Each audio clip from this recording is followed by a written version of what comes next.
Y'all, if you are looking for one of the most inspiring, heartbreaking, and powerful stories out there, then you are in for a treat today with this episode of the No Bullshit Manifestation Show. I had the honor of interviewing one of my dear friends and past clients, Laura Renner, who is the author of the book No, I'm Not Fine, Thank You, which when I first met Laura, she was in the process of writing this book, and I was so curious to hear more about her story because she had shared very light bits and pieces with me, and I was like, whoa, how could somebody go through all of these things and still be on the other side and writing a book about it and be in such a place of seeing the light, seeing the positivity, seeing that healing is so possible in such an extreme way.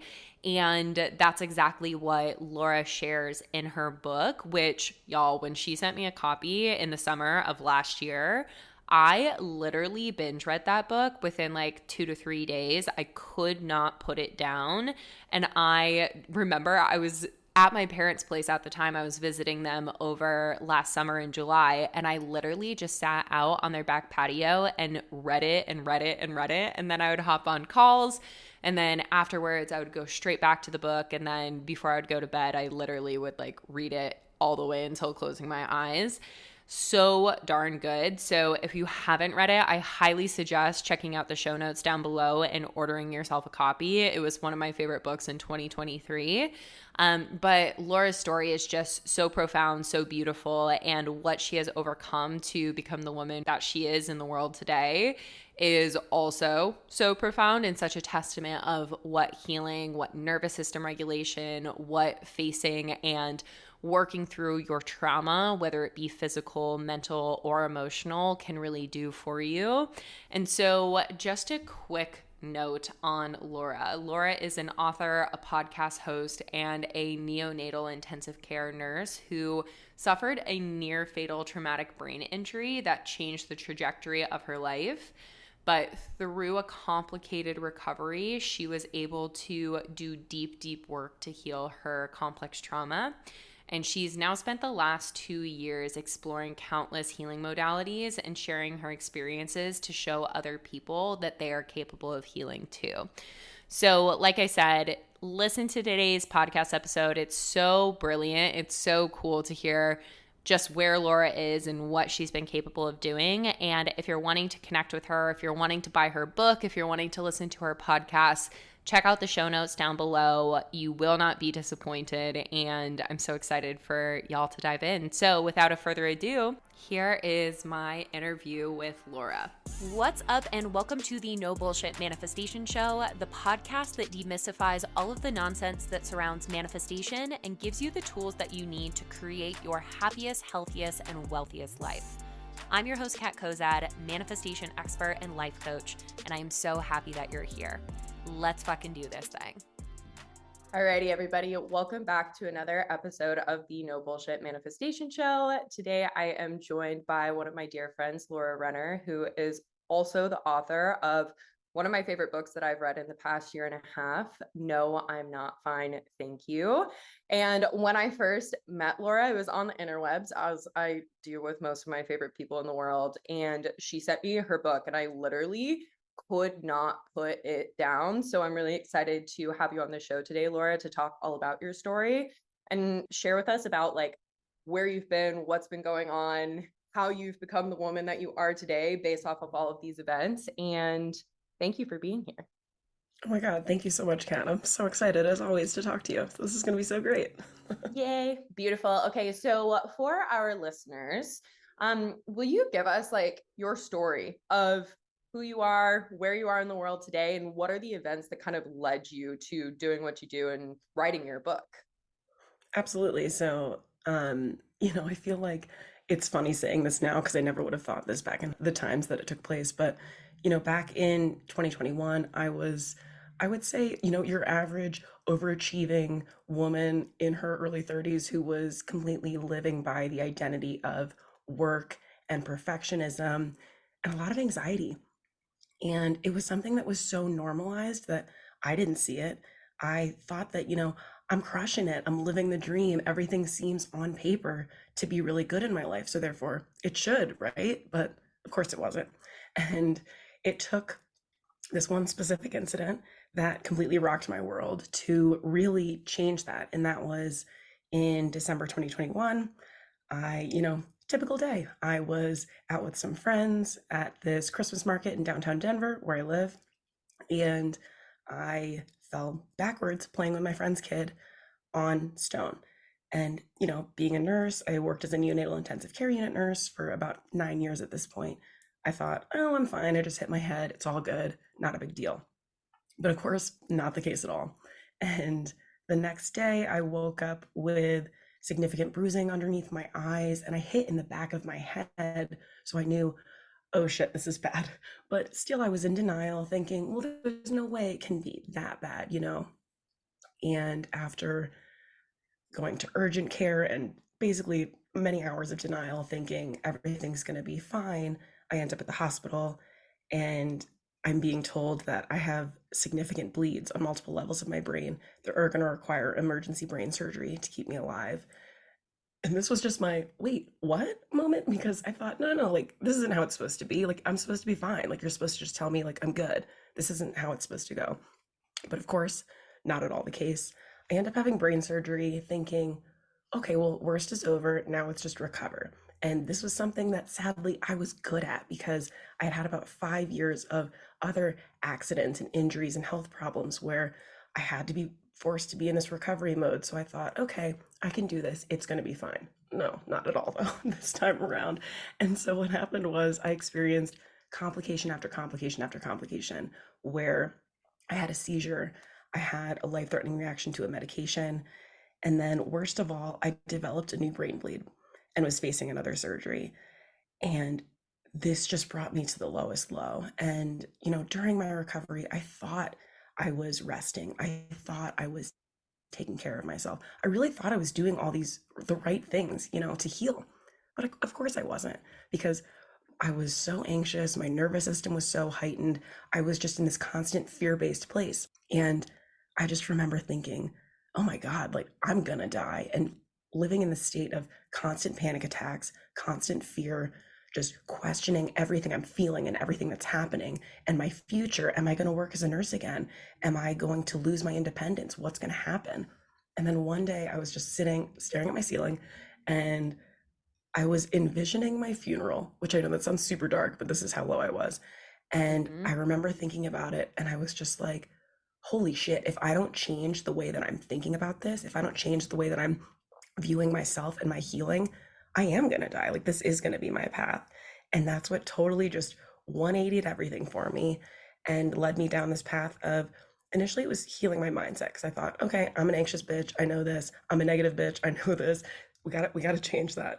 But what everything really led back to actually was trauma. And as I was, listening to all these audiobooks and podcasts, how I found your podcast, by the way, and I was doing all this stuff to, I'm like, cool, gotta shift my mindset. We're gonna change things.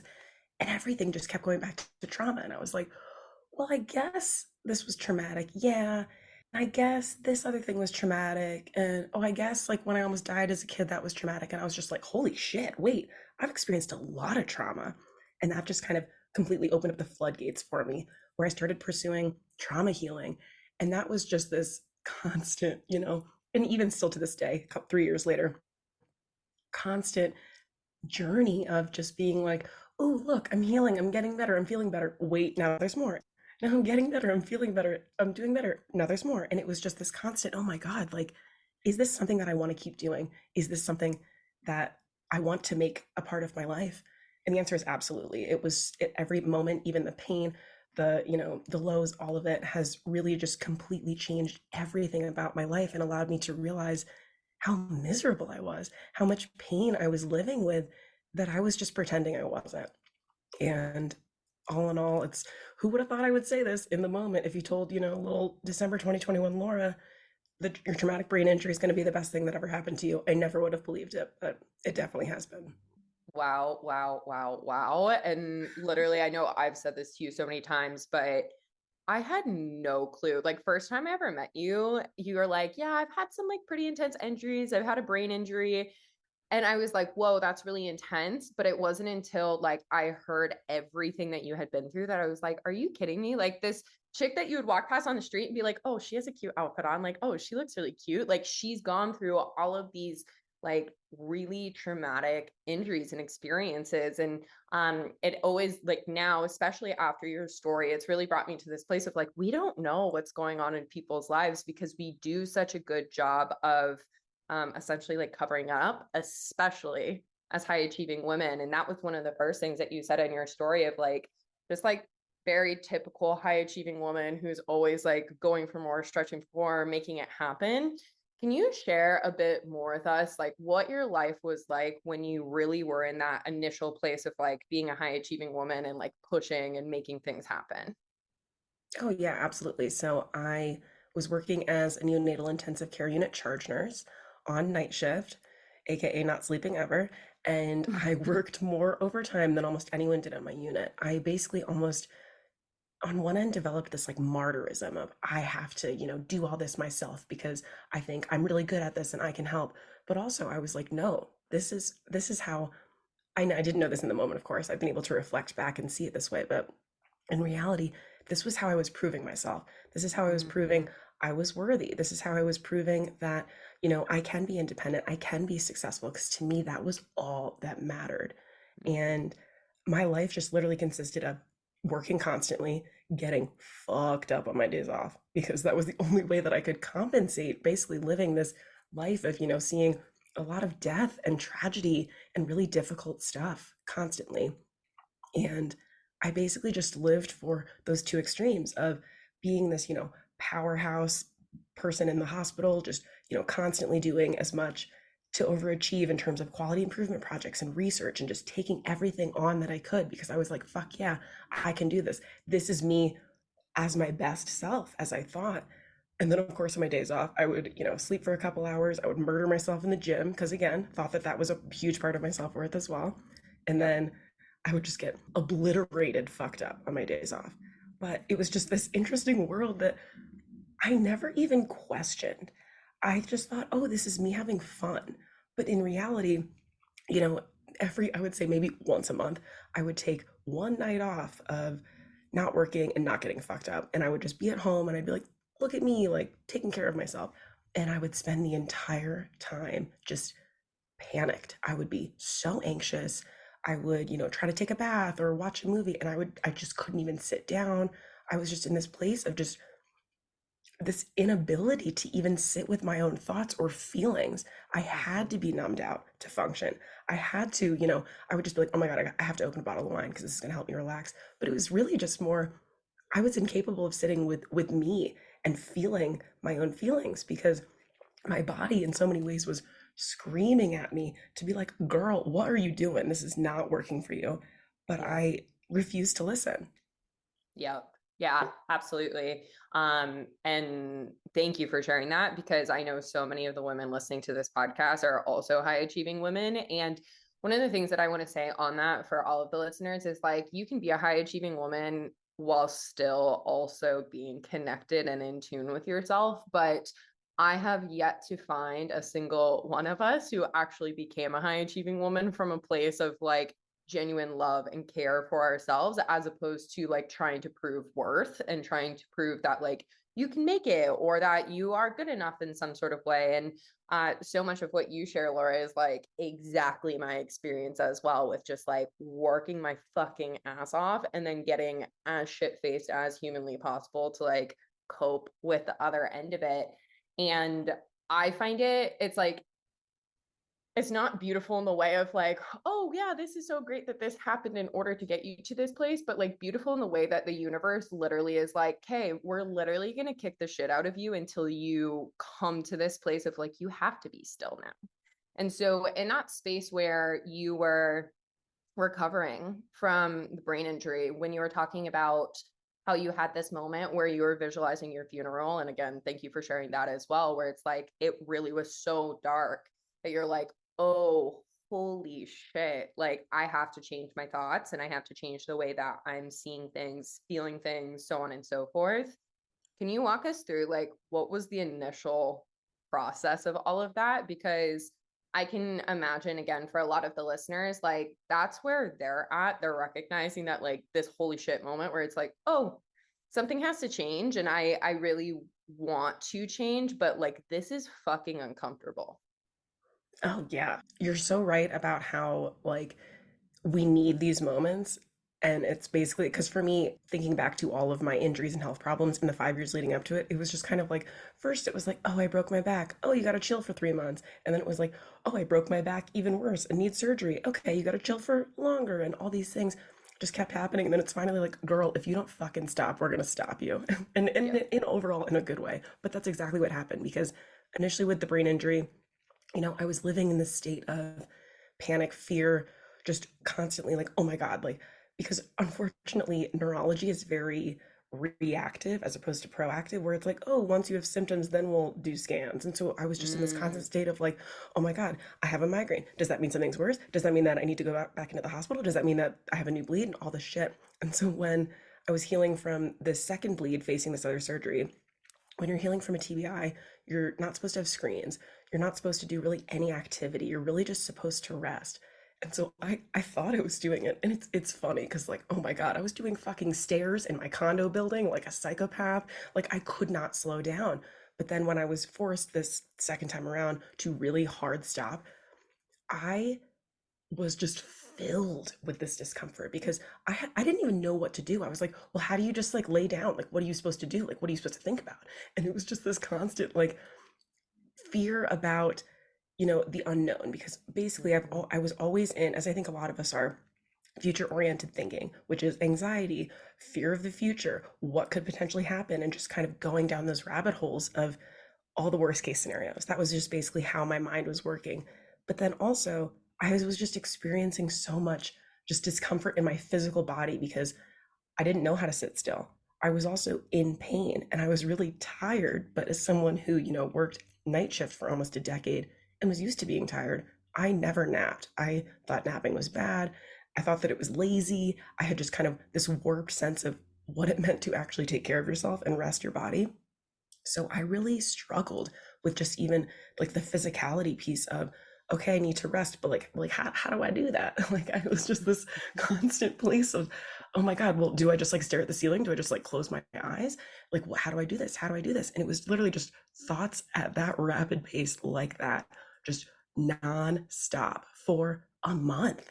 And mm, just this constant anytime that I would just be laying down and I would just almost feel like I could feel the anxiety brewing, like I needed to move, I needed to do something, but I kind of couldn't. And so I just lived in this state of overwhelm in my body, overwhelm in my mind, just full body discomfort. Like I was basically bracing constantly for the unknown, for being in the state of unknown at that current moment. And it was just wild because I felt like I had no control over my feelings, my thoughts.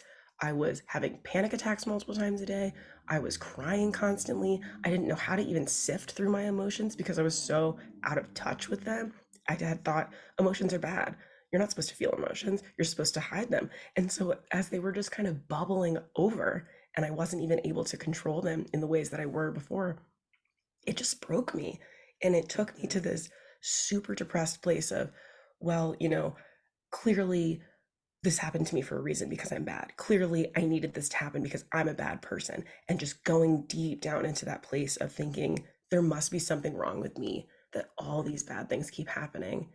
And it was literally just like this light bulb, like this intuitive download of like, girl, you better change your shit. Otherwise, you are going to die. And it was just like, oh my God, like, whoa, I'd never had a thought like that because I was always in the state of fight or flight. I was so out of touch with my intuition. Yeah. And I was like, okay, how do I do this? What do I do? And I realized, okay, well, I can't read. That I was not in a place where I could read. I couldn't look at screens. I couldn't do anything. So what do I do? And that's when I started finding podcasts and audiobooks. And so I did a quick, very quick search on my phone to see what are books that help people with their mindset. What are books that help people with um, to heal and things like that. And I started just sitting and listening to a lot of podcasts and audiobooks and was just like, oh, there's other people who've been through bad shit. There's other people who have experienced really heavy and heavier stuff in some respects, and they've been able to get through it. Maybe I can. And it was starting to kind of chip away at those thoughts of maybe this can be me. Maybe this is possible for me to get there. Beautiful. I love that so much, that it's like through, and I think, from my experience, it's like I had a moment where I woke up on the floor of my apartment and literally just like this wave of energy that washed over me that was like, change your fucking life. I got up off the floor and it's like, okay, we go now. It's like Yes. that deep intuitive hit where it's like every single bit of like the universe, God, source, spirit, angels, ancestors, intuition being like, like this isn't supposed to be your path. And for you is like, okay, yeah, if you want to end up there, then keep thinking the way that you have. But if you want your life to change, then like it's time to shift the focus. And then really like looking at like, okay, well, there are limitations to what I'm capable of doing right now based off of all of these physical circumstances. But like, what can I do? And looking to, like you said, audiobooks, podcasts, all of these different resources, and being able to stack evidence of what is possible for you based off of other people's experiences. And I think that so often people can look at like other people's experiences, especially in the stupid fucking personal development community these days. It's like, don't compare yourself to anybody else. It's like comparison is one of the most powerful things that we have, especially when we're looking for evidence to be like, oh, no, I can too. And that's exactly what you did, which I love so much.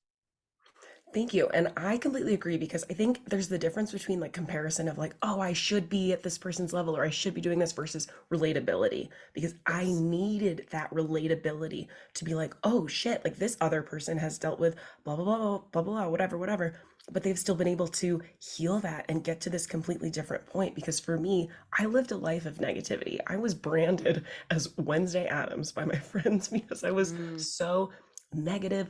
I thought being positive was hokey and just like bullshit. I did not see any utility in it. So I was just constantly negative.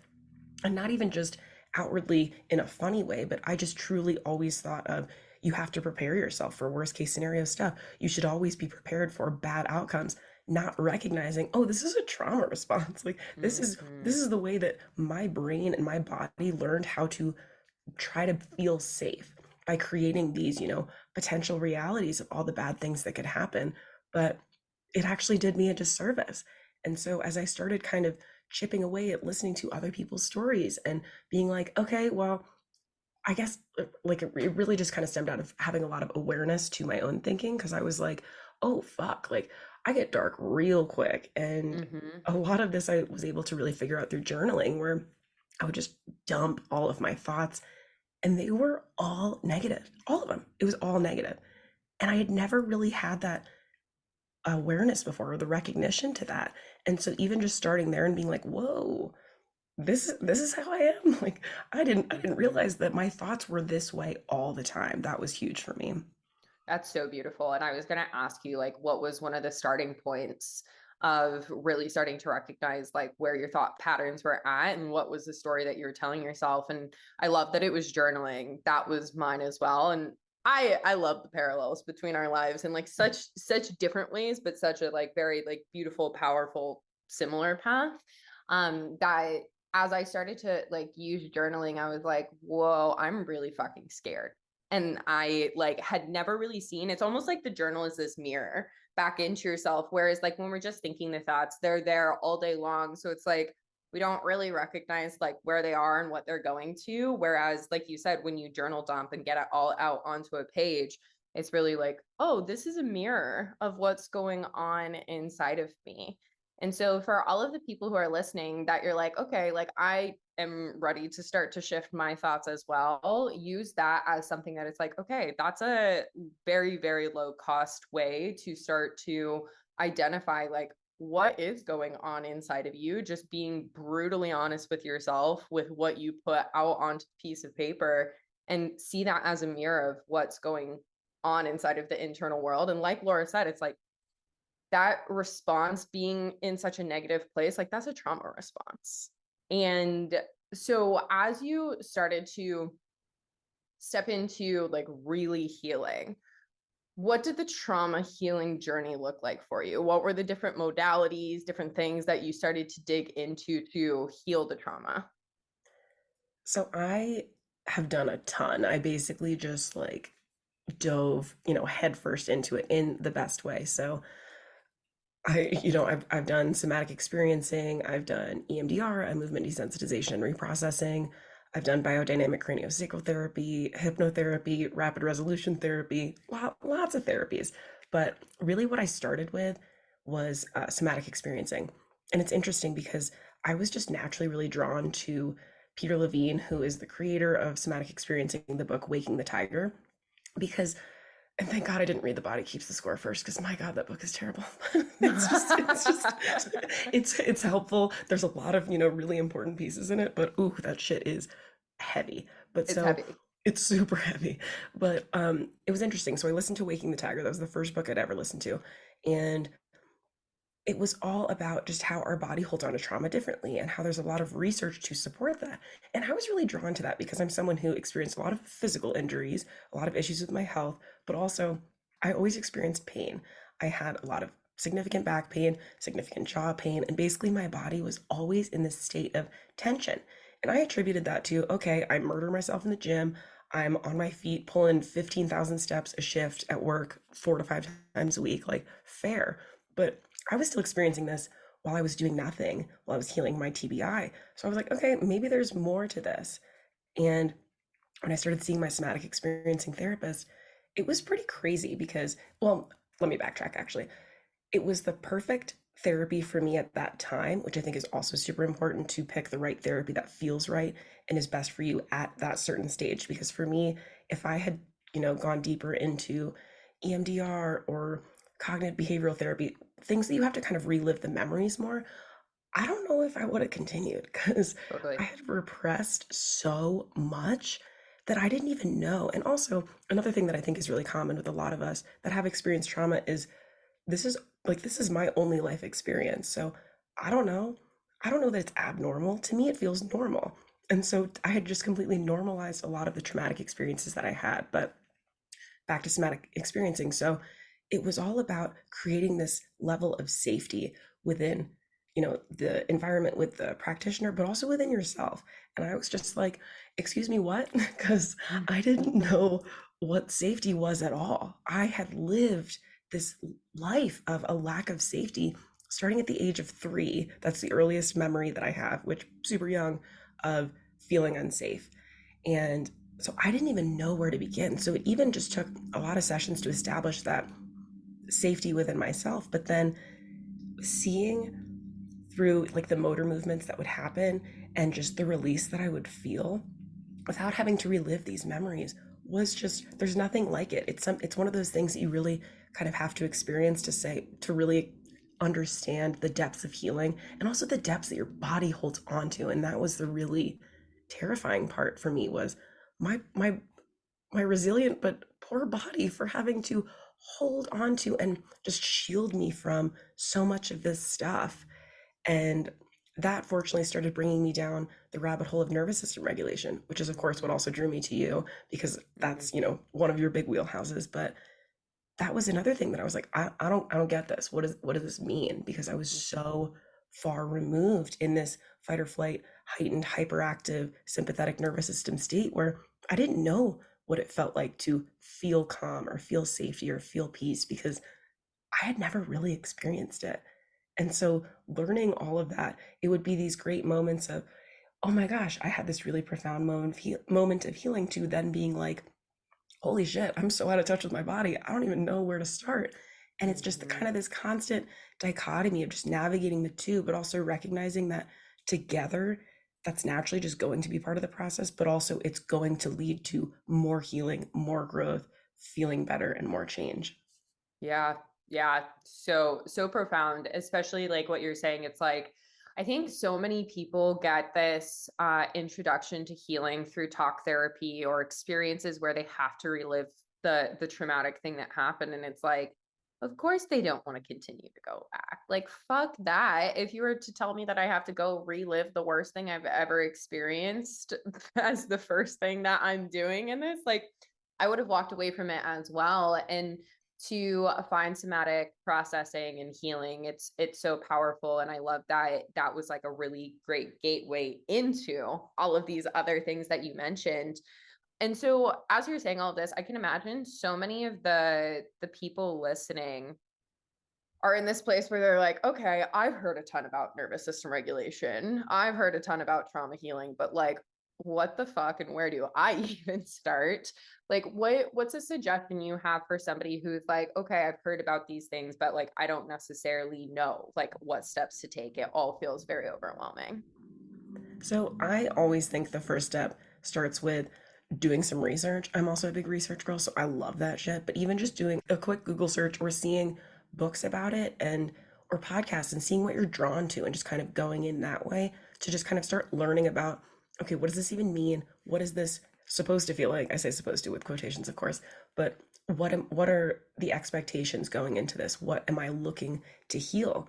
Because a lot of times it's like, oh, okay, this is good. I want to do that. But I didn't really know what the intention was or what the purpose of healing it was. And that's kind of how it was for me with nervous system regulation. I was like, I don't get it, but I know it's good, so I'm going to do it, which ended up meaning I didn't know what I was doing. I tried doing a lot of different tools like meditation and deep breathing and just doing a lot of slow connecting to my body. And I really struggled with it because I just didn't really get it. It was just also so foreign to me. So, one of the things that I love about nervous system regulation is that it kind of is that way at the beginning, which made me feel really good in hindsight the more that I learned about it because it's supposed to feel unnatural because that means that you've been living in this state of, hypervigilance, fight or flight, all that stuff. So as you're learning it, it's like, oh, of course this feels weird because I don't know what this feels like. I don't know how I'm supposed to feel or what it's supposed to be like. But for me, it was really kind of learning about all of the different tools because my God, there's like thousands of tools, which is great for nervous system regulation, but that can be overwhelming. So for Yep. me, it was really important to see, okay, look at all these things, look at all these tools, what feels right to try. And I really tried to just focus on a couple. I was really all about deep breathing and meditation because I don't know, I was just drawn to them. And I would start in really small doses. I would try and do it daily for a couple minutes at a time because I knew, okay, this is uncomfortable, but it's going to get better. This is like, I'm a big science nerd. I love this shit, but it really comes down to, and same with a lot of mindset work, but especially with your nervous system, it's consistency. It's practicing consistently at your baseline also, not when you're in this panic attack or super heightened state, because your body's going to be like, girl, what are you doing if you're doing it in this really heightened state? But when you're practicing daily at your baseline, you'll slowly start to feel those shifts of, okay, I do feel a little bit more calm, or I am able to kind of relax my shoulders a little bit, or I am noticing my heart rate's going down, or it's easier to breathe deeper. And as you just kind of keep building, you're building basically that resilience within your nervous system and creating that flexibility so that you can tolerate more, so that it does actually feel safe to do it. And your body does react or respond more quickly and in a more efficient way, to the point where as I kind of started doing this, I was able to meditate for like 45 minutes. And that was something that I never could have done before, but it Yeah. just required that slow buildup of practice, which I think, and I've totally been this way for the majority of my life. If something doesn't work, if I don't get immediate results, I'm like, bye, don't want to do that. But this is just not something that's that way. It's really that slow, intentional consistency to really see those changes so that you can utilize it more and can experience it and can not only just feel those peaceful, calm states, but also recognize when you're not in those states and, ooh, maybe I need to take a pause and take some deep breaths or go for a walk or do something. And having just that awareness, it just, again, just kind of grows naturally with time, but it takes time, which blows. But all in all, it's been the best thing to really go down this path for me of nervous system regulation. I feel like that's ultimately been one of the most healing and therapeutic things that I've done for myself. And I'm so glad that I kept giving myself that time to continue working on it.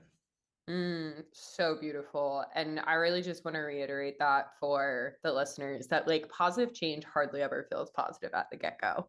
Like it's uncomfortable to do something that your nervous system is not used to. And like you said, for so many of us, we're just like in such a heightened, dysregulated state majority of the time that when you start to slowly but surely create some regulation within it, it's not going to feel quote unquote safe.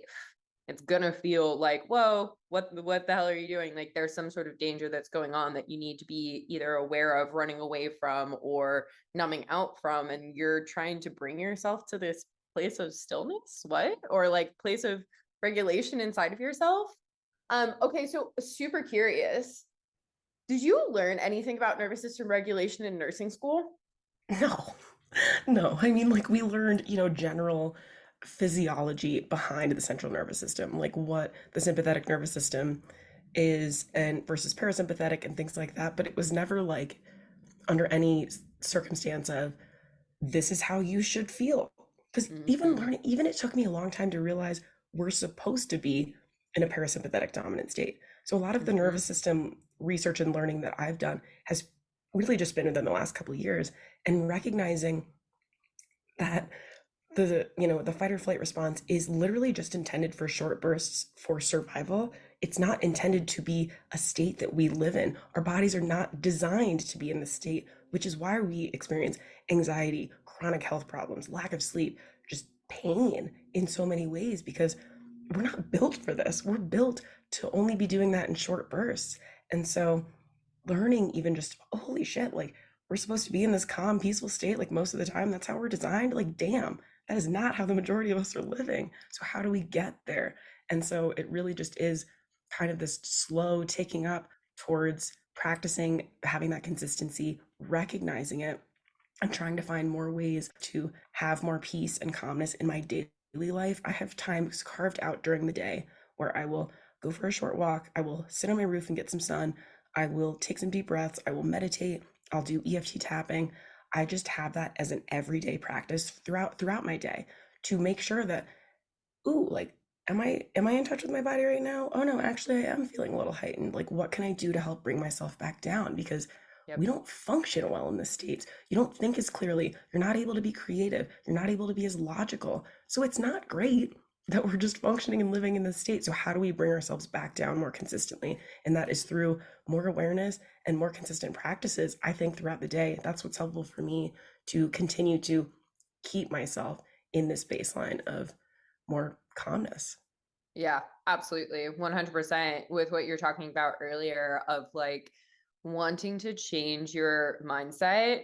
The biggest mindset hack anybody could ever do is regulate their nervous system. Because, like you said, it's like when you're in a state of stress, and it's like, I think when people hear stress, they often are like, oh, well, like the emotion of stress, that feeling I get in my chest or my shoulders when like something is happening. And it's like, yeah, maybe, but also stress is happening in so many other ways and like impacting the way that you think about things and the way that you see life.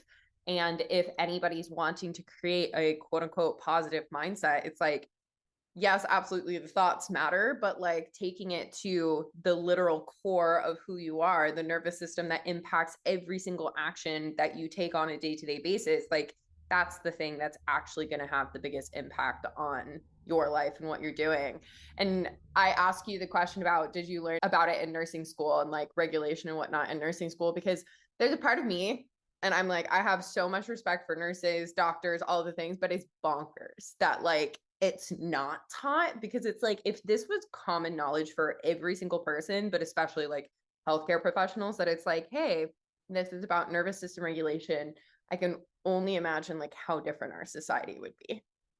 Oh, 1000%. I mean, if people in healthcare were able to practice that themselves, but also be able to teach that to their patients, like, holy shit, we'd all be very different in a lot of ways. But it's wild because even now that I'm back in the NICU on a very part-time basis, I very intentionally will take time, I will take my breaks to either step outside, do some deep breathing, listen to a meditation, do something, or if I'm having like a crazy fucking day, I will just go to the bathroom and I will close my eyes and take at least 5 deep breaths, just doing something to help regulate my nervous system because in healthcare especially, I mean, and so many different fields, but you think, oh, I don't have time for that. But it's like, Mhm. actually you do. You totally have a couple seconds to do that. And if you can't, someone can sub in for you.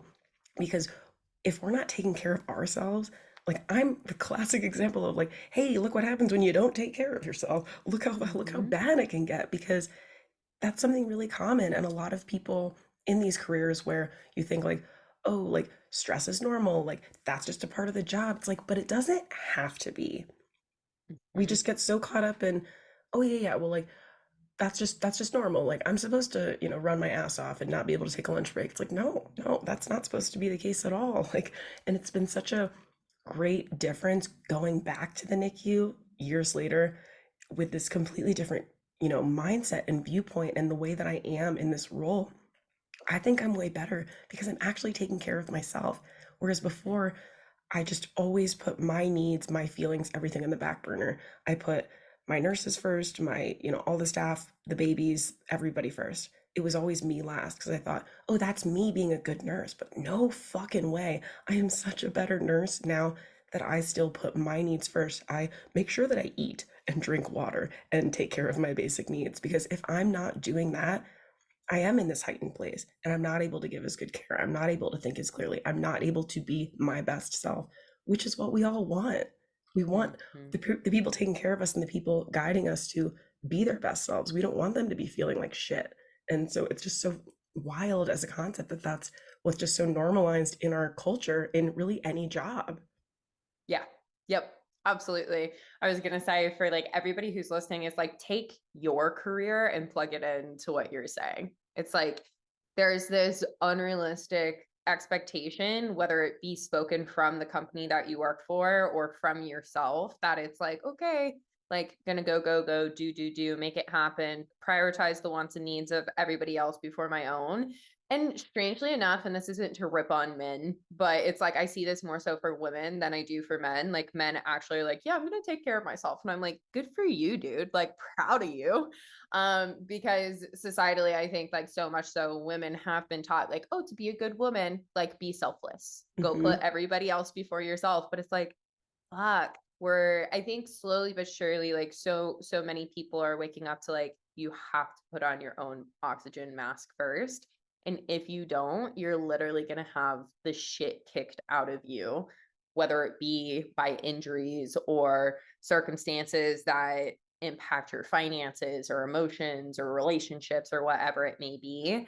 Um, and so it's so powerful. And everything that you're saying is like also just, I feel like the permission slip that so many people need that they like because they're not giving it to themselves of like, oh yeah, you like literally have to take care of yourself. You have to prioritize yourself first. And what you said of people will often say like I don't have time. Anytime somebody says that to me, I'm like, do you have a phone? And they're like, yeah. I'm like, cool. Go to your settings and type into the search box screen time. And then they're like, oh no. And I'm like, uh-huh, Yeah. yep. And then Yep. like go look how much time you're spending on Instagram or YouTube or TikTok or Facebook or whatever social media platform takes your fancy. But like if you are looking for the time that you don't have, literally go look at your screen time. 1000%. And I'm so glad that you brought that up because I I guess, I don't know, in the scheme of people on their phones, I don't think I was a huge phone person, but I definitely spent a lot of time just scrolling on my phone. And then when I was in my TBI healing and I couldn't, I basically just removed that as a habit from my life. And realizing that once I kind of started to incorporate it back in, I was like, this doesn't make me feel good.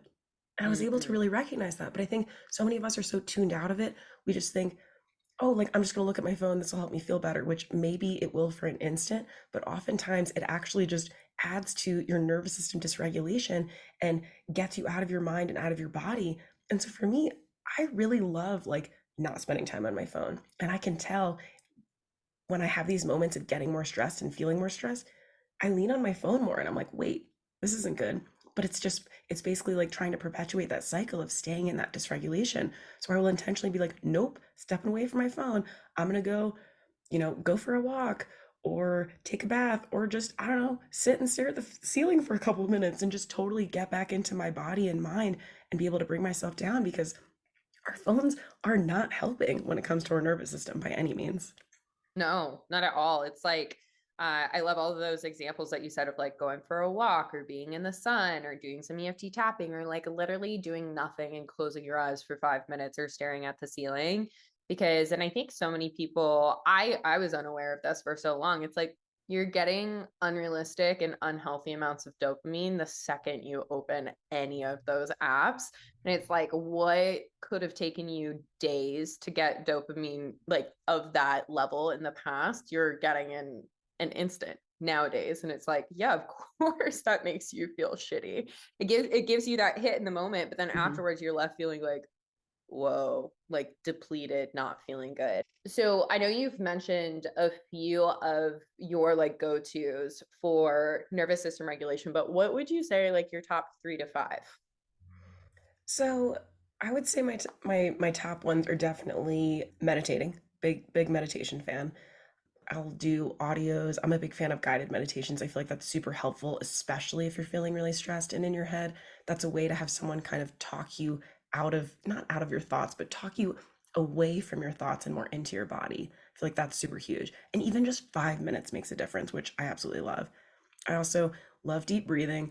I use, it's called this inner balance trainer, and it's something that you clip onto your ear and you use this free app, and it will basically measure your heart rate variability, which is basically a measurement Mm. of your nervous system flexibility and your ability to kind of naturally bring yourself down to that calm state. And that'll be a great way for when I'm feeling stressed, but I need something in the moment. It's something that I'll even bring with me in my purse, and I'll like do it in the car if I have a couple minutes and I'm feeling really anxious, to kind of help bring me down with a little bit of guidance. Because sometimes it's like, oh cool, I can deep breathe, but I don't always feel that that's making a huge difference, because sometimes I'm a little too heightened where I need a little extra support. And so I love that app. That's really huge for me. Getting outside, walking, change of environment, and moving my body are so fucking huge. Like anytime especially when I have a panic attack, like if I try and meditate, like that ain't happening. No way Mm-mm. am I doing that. And so just having the change of environment, as it, basically just is already just giving your brain different input, which makes it easier for you to shift out of those thoughts. But then moving your body, it just naturally changes not only your environment, but your input, your sensory input, and it just impacts your nervous system differently. So you're able to calm yourself down more easily. Those are definitely my big ones. And then also tapping.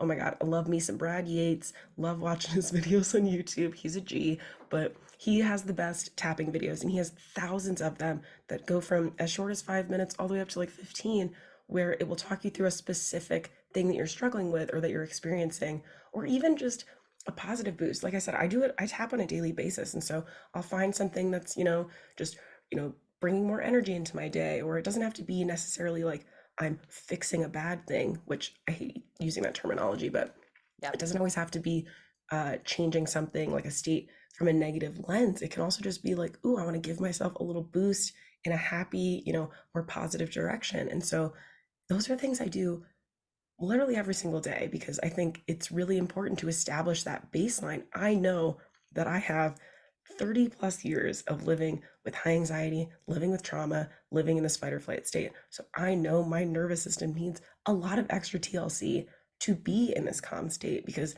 that is not my natural state. It's something that I'm still working towards making my natural state. And it has absolutely changed and evolved a ton over time. But that's not my norm. I'm basically reprogramming my nervous system from 3 decades plus of not being this way. So it's going to take time, and it does take Yep. time, but I've been able to really see those differences, and just I know how much better I feel when I do this stuff on a daily basis. Yeah, absolutely. And so you gave us four. Three of my favorites, so that they have seven, is getting out into the sun. Literally, getting out into the sun does so much for your nervous system, even if it's just for 5 minutes. Like that changes everything. So get out into the sun.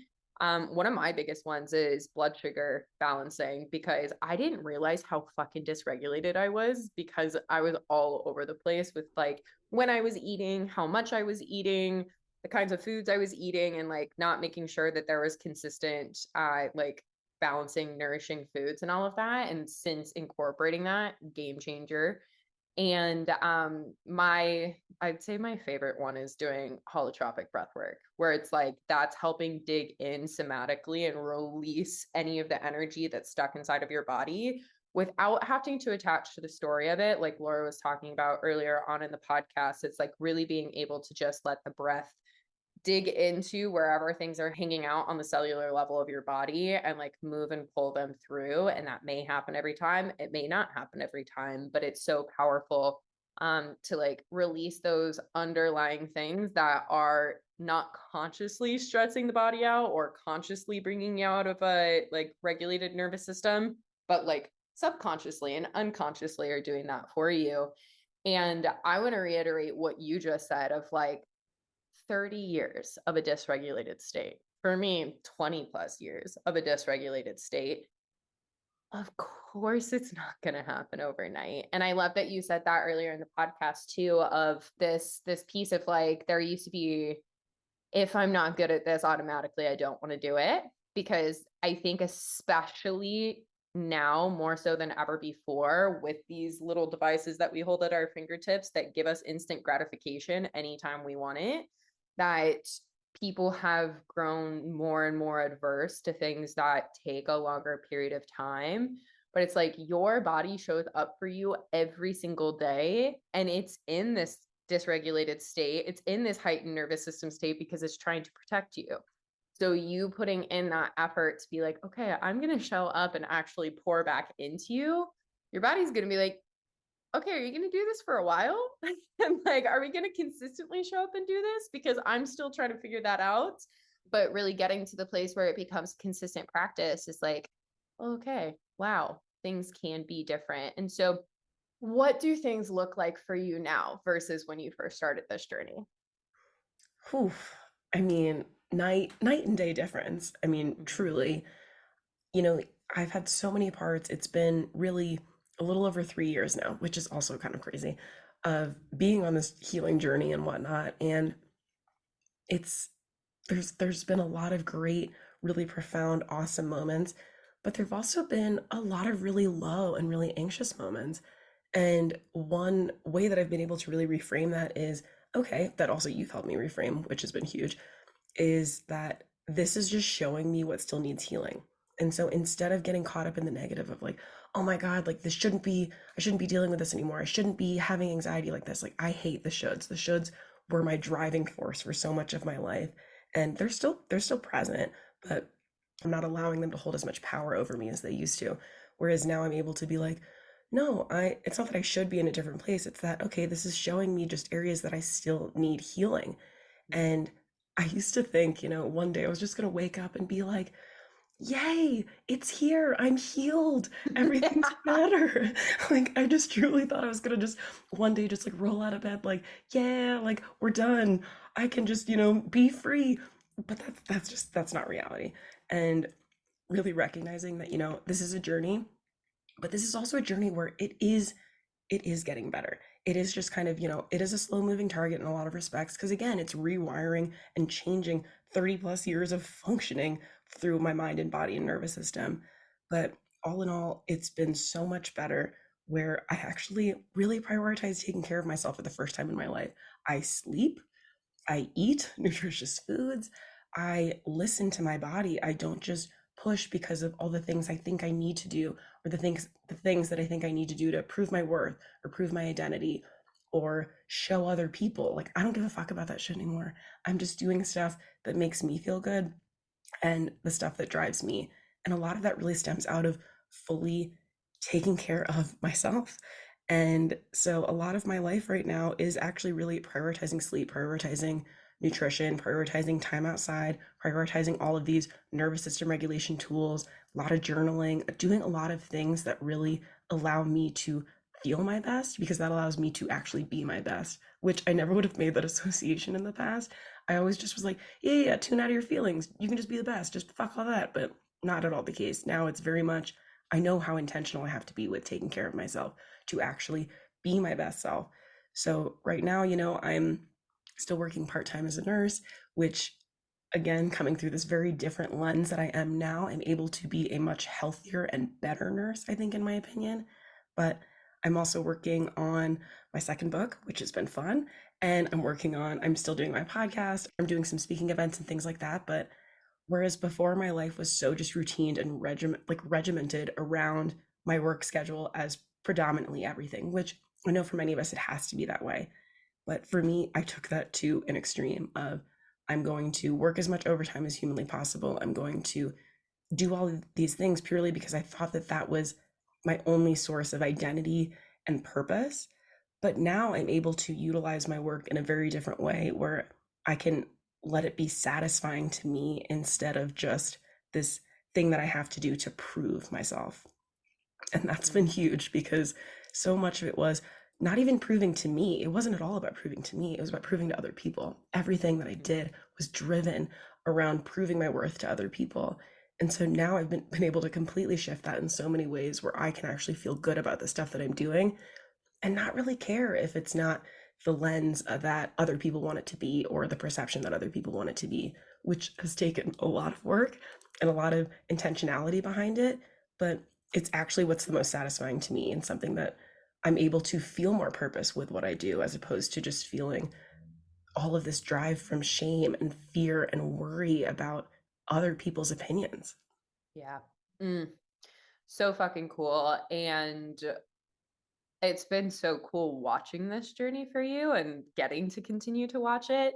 And also for, I know so many, like I said earlier, of the women listening, like who are in that role of high achiever, who have put their worth into how much they can create or do or whatever it may be on a day-to-day basis. The place that you're in right now, I can imagine for a lot of them, because myself included at one point, would be like, well, that's a far off destination. But like we said earlier in the episode, use Laura as an example of the fact that it's possible, that like that healing is possible for you as well, and that you're capable of creating even more satisfaction than you ever thought was possible from a place of not having to like push yourself to your limits every single time. So thank you so much for sharing all of this with us. One last question for you, and it is the question that I ask everybody on the No Bullshit Manifestation Show, which is, if you could give us one piece of no bullshit advice related to this or not related whatsoever, what would it be? The one piece of advice that I felt has been most impactful for me is just tuning into awareness of your thoughts, your feelings, your body, because so many of us, when we have, the stresses of life, anxiety, trauma, all the things that really all of us have in many ways, we just naturally we drop out of our bodies, we drop out of our minds, we just get caught up in the thoughts, the tasks, the things. So by starting to just even flip on the switch to awareness of, ooh, what am I thinking predominantly? What am I feeling? What am I tuning out of? How am I, consistently responding to things?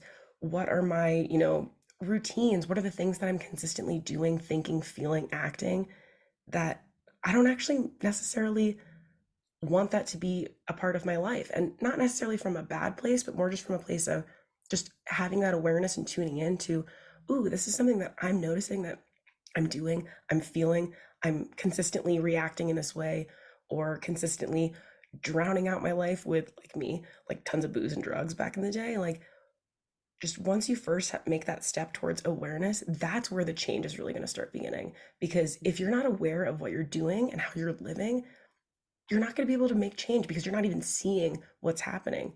And so by just really tuning into, ooh, like I'm noticing that I wake up, like this was me for so many years. I would just wake up just in a shit mood. I was just angry. I was just mad. And I thought, this is just the way it is. Everyone wakes up mad. I was like, wait, I don't have to do this. And Mhm. through a lot of intentionality behind that, I've been able to shift it where I don't feel that way anymore. Of course, I'll have my days, obviously, but just really tuning into that awareness, I think, is so huge. And that's really what's the big creator and initiator of change.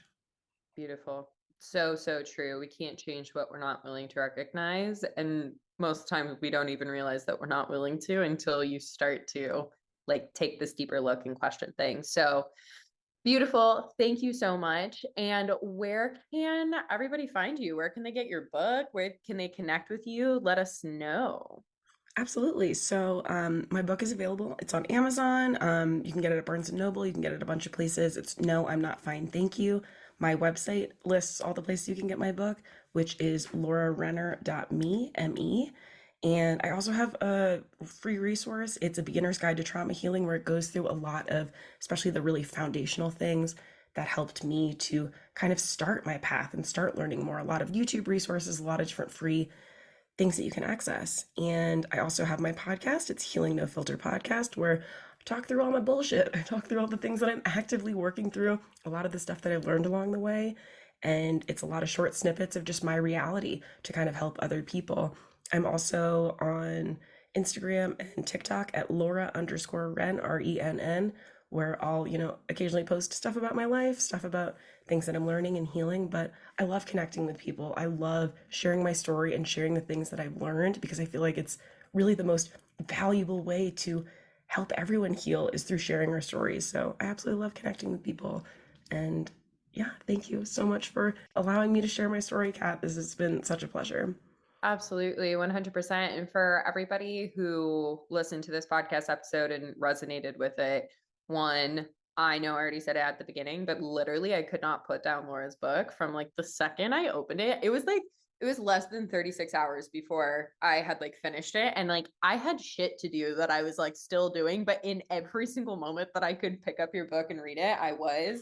So I highly suggest getting the book. And also, if this conversation resonated with you, like Laura said, she wants to connect with you. So all of the links to everything that she just said is going to be listed down below in the show notes, but go connect with her. And Laura, thank you so much for coming on to the show. Thank you so much, Kat. This is amazing as always. Hey, real quick before you go, I have something for you.